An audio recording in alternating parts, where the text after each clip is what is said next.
Hello and welcome to your Newsmax Daily for Wednesday, September 25th, 2024.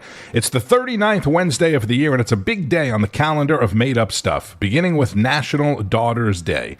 If you have one, you should definitely do something special with your daughter today. It's also National Comic Book Day. There are a lot of events happening today associated with that. When I was a kid, I loved the Spider-Man, of course, and Richie Rich comics. I collected a ton of those, and then at some point, like is the case with most people, my mother threw them away, and they're probably worth a fortune today. And let's have some fun. Today is also National One-Hit Wonder Day, as in musicians who put out a huge hit and then didn't have any other hits, and in some cases, never even made another song. Couple of big ones right there from the 80s, which is the era that most one-hit wonders came from. Tony Basil, Oh Mickey, Come On Eileen, Dexys, Midnight Runners. There's a long list. And there's a lot from the 90s as well. There is also a lot of major news to get to today, beginning with China launching its first intercontinental ballistic missile in decades. The Chinese Ministry of Defense confirming in a statement early this morning that the test missile landed in an area of the Pacific Ocean that they had intended it to land in. They say it was all part of a training plan, but it's the first test launch since the 80s. It's just coincidence that we're talking about one-hit wonders in the 80s, but why now? That has to be a question, right? Why now after nearly 40 years, and why while the UN General Assembly is happening in New York? After his speech yesterday about climate change, more support for Ukraine, and a ceasefire in Gaza. Now is the time for the parties to finalize its terms, bring the hostages home, and secure security for Israel and Gaza free of Hamas' grip, ease the suffering in Gaza, and end this war. It just seems like a lot of empty talk, right? A lot of talking points. Been saying the same thing for months and months, especially about getting the hostages out. He met yesterday with Ukrainian President Volodymyr Zelensky, who addressed the UN Security Council, but he's leaving today before Israeli Prime Minister Benjamin Netanyahu gets there and addresses the Security Council tomorrow. Meanwhile, former President Donald Trump is headed back to North Carolina today, as we discussed yesterday. He has an afternoon rally in the Charlotte suburb of Mint Hill. Vice President Harris is headed to Pittsburgh, where she's expected to talk about the economy. Before we get too much into the campaigns, and we're going to talk about polling, etc., Greta Van Susteren spoke with Congressman Jim Jordan, chair of the House Judiciary Committee, about the investigation into the Secret Service and the FBI's handling of the attempted assassinations on former President Donald Trump. Are you satisfied with what the Attorney General says that Department of Justice is doing? No, of course not. And this retaliation against whistleblowers who came forward to our committee is the guy who was kind of presiding over the security division at the time that this took place, where they take the security clearance from the people who are the whistleblowers who are giving us information and make life just a living hell for these individuals. That same guy is now in charge of the Miami field office, running the investigation for the Justice Department, the FBI, into the assassination attempt on President Trump. So that's a problem. And I would step back to Greta. Should we be surprised? I don't think we should be surprised that the same FBI who spied on President Trump's campaign, the same FBI who said if you're a parent showing up at a school board meeting, you need investigated, the same FBI said if you're a pro-life Catholic, you're an extremist, the same FBI that can't tell us who leaked the Dobbs decision, who put the pipe bombs on January 6th at the Capitol, and who put cocaine at the White House. Should we be surprised that that FBI retaliates against whistleblowers who come give us information? So that's what this hearing we're having tomorrow is about. And I think most Americans don't have a whole lot of confidence in what Merrick Garland says about this investigation into the assassination attempt on President Trump. Well, there are two issues. One is incompetence, which we know we can't have when it comes to security of the president or anything or national security thing. But the other is whether it's diabolical. And I still have not recovered from the 51 so-called intel experts on the eve of the 2020 election claimed that the Hunter laptop story was Russian misinformation when they could have walked down the street. The FBI had the laptop for 9 months since December. And then, and then to say that this, I mean, you can't even say that's sort of an innocent mistake, because let me play for you that about a week later, that then candidate Joe Biden did with that false 51 statement. Let's listen to it. There are 50 former national intelligence folks who said that what he's accusing me of is a Russian plant. They have said that this has all the five former heads of the CIA, both parties, say what he's saying is a bunch of garbage. Nobody believes it except his and his good friend Rudy Giuliani. You mean the laptop is now another Russia hoax? That's exactly what. Is this that's where you're exactly going? what. This is told. where he. You know, Mr. Chairman, what's so scandalous about that is that the one who sort of put this in play, this letter together, is now our Secretary of State, Antony Blinken, and all those 51 still have security clearances to do exactly what they want to continue to do. No, I know. And it was the work of our committee that got this information out there. It's ridiculous. Couple all that, though, with what we learned last week, Greta.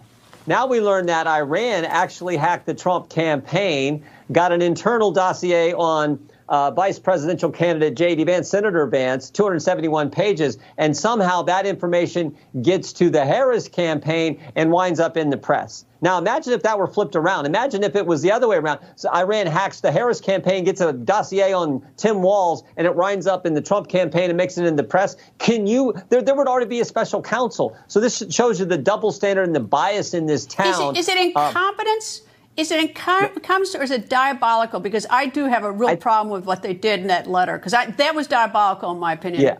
I agree. I think it's just a strong bias against conservatives. I think it's political favoritism. It seems to me that's where all the facts point to. And then go back to this issue where this individual who's now in charge of the Miami field office of the FBI, who was overseeing the security division here in D.C. when this retaliation happened against these whistleblowers. I mean, this guy is down there running the investigation. I mean, it was obviously a bias when he did when he was head of the security division, because we have a questionnaire that was used. And the questionnaire, when they're trying to get to the bottom of these issues, they're doing these investigations, internal investigations. The questionnaire says, does this individual like President Trump? What is this individual's position on the COVID vaccine? I mean, asking those kind of total political questions. So we know it's a political bias that's driving it all. It's not incompetence. House Judiciary Chair, Congressman Jim Jordan. This, as a Senate report Tuesday, shows the security failure at the first assassination attempt in Butler, Pennsylvania, where Trump was shot in the ear,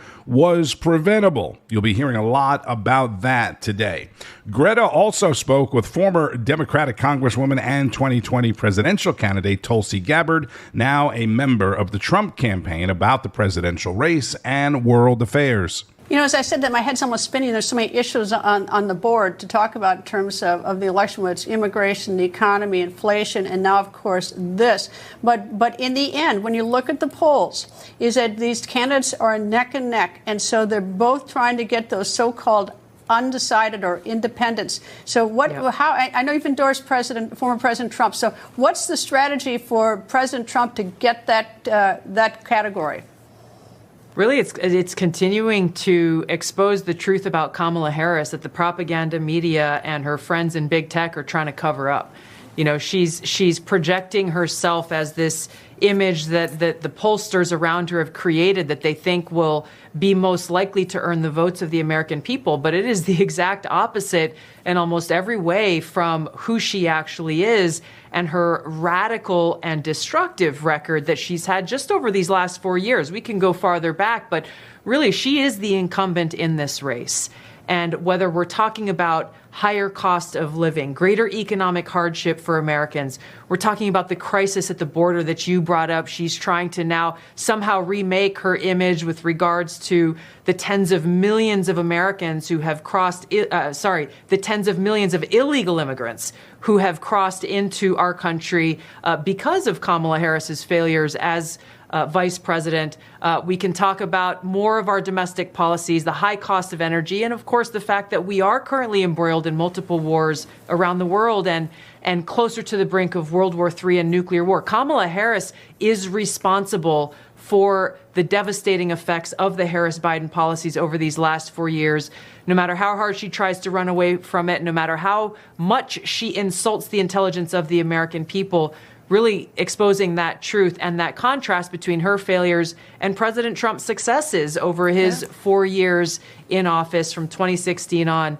This is the message that we're working very hard to get to voters who are still undecided in this race and who are thinking about what is in the best interest of themselves and their families and this country. Right. Congresswoman Tulsi Gabbard, thank you. And of course, it's a very dynamic world and a dynamic race. Always great to and see so you, much Greta. is at Thank stake. Nice to see you. Former Hawaii Congresswoman and U.S. Army Lieutenant Colonel Tulsi Gabbard on Newsmax with Greta Van Susteren. This is Newsmax host and former Marine Greg Kelly, host of Greg Kelly Reports, 9 o'clock Eastern, 9 p.m., that is. The liberal media, the establishment, and maybe even some of your friends are pretending that Kamala Harris is normal, is capable, is competent. And this is just another election year. It is nothing like that. This is totally bizarre. A farce, if you will. Everything about it, how she got the nomination, how she's behaving now that she is the nominee. All the stuff from her vice presidency in San Francisco. None of it is normal. She should be on the defensive constantly, desperate to explain her record and explain how she has demonstrate how she has any grasp of the issues. No. You know what the smart people are saying? This is all she has to do to win this thing. Harris and Walz never give interviews. They never explain any of the things they say. We have barely heard from them from the debate, and they're trying to run out the clock on a lot of this stuff. Democrats around her are skittish, and they want to run out the clock. It is very smart because she doesn't have to, if she can run the clock out. I think Kamala Harris would be completely happy to run around the country, do these rallies with adoring fans everywhere, and run out the clock. Run out the clock. That's really what... Yeah, I guess there's some validity in our bizarro world. Who runs out the clock? A football team, maybe, right? That's been slugging away for 4 quarters, and they want to hold the lead they have. Remember, she just got in. All right, how many days do they have to run out the clock? How many days are left? 42 days. How long have they been in this race? Donald Trump has been in this race for almost 2 years. She's been in for a little over 2 months. Run out the clock. You see how, this is surreal where we are right now. Surreal. And that she can get on and off airplanes looking cool, and this is somehow a campaign. All right? But then again, it's not just all looking stylish in those pantsuits. It's coming up with those, I don't know. This is not memorable. This is not unique. This is actually cliche, but they just swoon when she says it. I do hope you'll reconsider to meet me on the debate stage.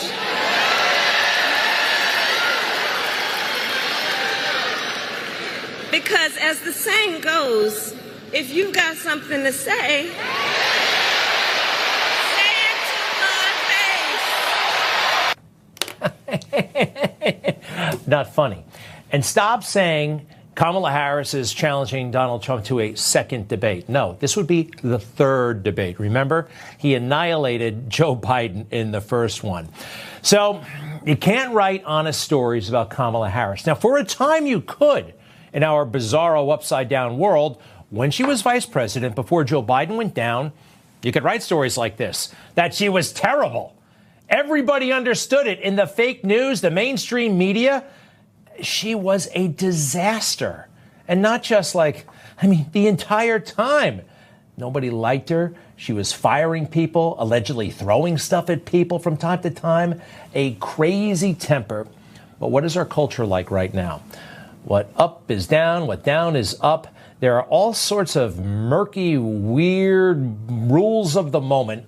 No standards, just shifting, ever-shifting winds. All right, former President Donald Trump keeps talking about crime being out of control, right? Democrats and some in the media continue citing recent FBI reports that show crime numbers going down. However, as Donald Trump has talked about, as Greg Kelly has talked about, I've talked about it on the podcast, everybody's talked about it, the FBI reports are missing key data from some major cities. This is Joe Gamaldi, National Vice President of the Fraternal Order of Police on Newsmax. Yeah, they're essentially telling the public, don't believe your lying eyes. They failed to mention in their faulty reporting system that nearly 30% of agencies haven't even reported their crime numbers. So maybe those numbers would be a bit higher if some of these bigger cities had actually reported to the FBI. And the truth of the matter is, violent crime is a major problem in this country. We have averaged over 20,000 homicides the last 3 years. We haven't seen those numbers since the mid-90s. And we know why. It's fueled by far-left policies that have completely failed our urban communities, revolving door criminal justice system, rogue DAs, activist judges, open borders, which have all combined to lead to a homicide rate of black men of 12 times the rate of anyone else. Nobody seems to be talking about that. Also, no one seems to want to talk about the National Victims Survey, which says that crime is rampant and that people are actually scared to report crimes because we're not following through and prosecuting people. Or why don't you just ask police officers, us? We saw 378 police officers shot last year. That is a record number since we started tracking the data in 2018. Not getting any better this year. We've already seen over 275 police officers shot. For reference, in all of 2018, we only saw 237 police officers shot, and we still have 3 months to go this year. So give me a break that crime isn't a problem in this country. 378 police officers shot last year, 275 so far this year. Joe Gamaldi, National Vice President of the Fraternal Order of Police on National Report. Okay, so President Biden is still at the UN in New York. He'll be back at the White House tonight. Former President Donald Trump in North Carolina. Vice President Harris is headed to Pittsburgh to talk about her new economic plan. Then she'll be in Arizona on Friday, where she apparently will be visiting the border, as we discussed yesterday. And police in Tempe, Arizona, investigating after shots were fired at a Harris campaign office early Tuesday morning or, Monday night, overnight. Nobody was hurt. And Florida Governor Ron DeSantis has declared a state of emergency for nearly the entire state of Florida, where I am, as Tropical Storm Helene, a massive storm, churns in the Gulf of Mexico. Helene is already impacting parts of the Caribbean and is expected to make landfall as a Category 2 or 3 hurricane late tomorrow in the Florida Panhandle. But the storm is so large, it's going to pretty much impact the entire state of Florida, maybe Alabama as well, depending upon where in the Panhandle it goes. Just comes and goes, and I just deal with it. So this time I think it's going to be real fast moving, so hopefully I have a home to come back to. That woman is in the Florida Panhandle area known as the Big Bend area, which has been a target of recent hurricanes. It's kind of become a hot spot.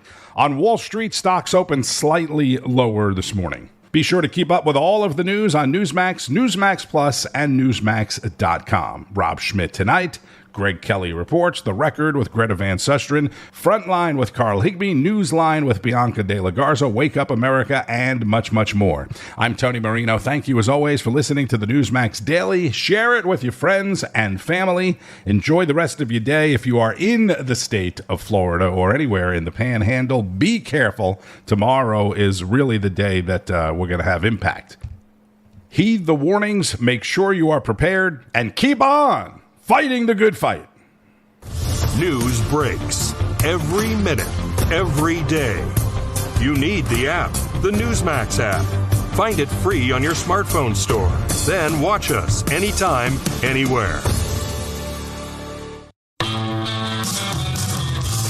Hey, it's Jerry Callahan from The Callahan Show. You can listen to us every day. We react to the latest news, politics, sports, and all the madness in the world.